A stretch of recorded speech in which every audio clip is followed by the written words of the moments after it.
آج کی خاص خبر، یوٹیوبرز اور انفلوئنسرز کے لیے قانون بنائے جائیں گے۔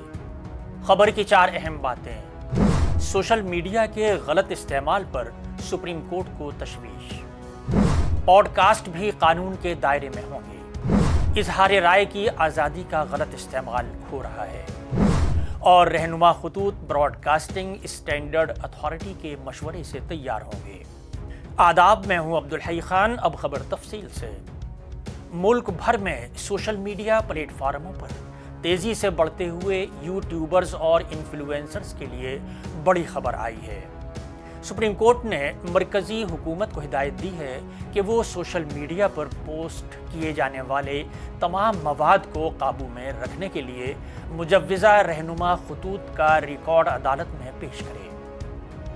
ساتھ ہی عدالت نے یہ بھی صاف کیا کہ یہ رہنما خطوط news broadcasting standard authority کے مشورے سے تیار کیے جائیں۔ اب اس معاملے کی اگلی اور اہم سماعت نومبر میں ہوگی۔ سماعت کے دوران سپریم کورٹ نے سوشل میڈیا پر اظہار رائے کی آزادی کے غلط استعمال پر اپنی تشویش ظاہر کی ہے۔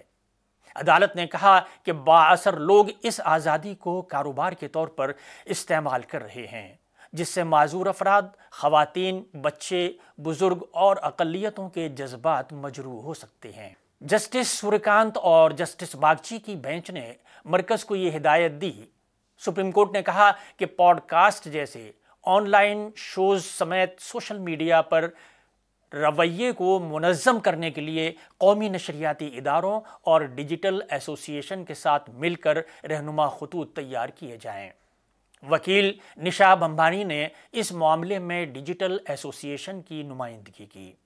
عدالت نے کہا کہ ان رہنما خطوط کا مقصد اظہار رائے کی آزادی اور سماج کے مختلف طبقوں کی باوقار زندگی کے حق کے درمیان توازن قائم کرنا ہونا چاہیے۔ یہ تبصرہ اس وقت سامنے آیا جب عدالت کامیڈین سمیع رائنا کے خلاف معذور افراد پر غیر حساس مذاق کے معاملے کی سماعت کر رہی تھی۔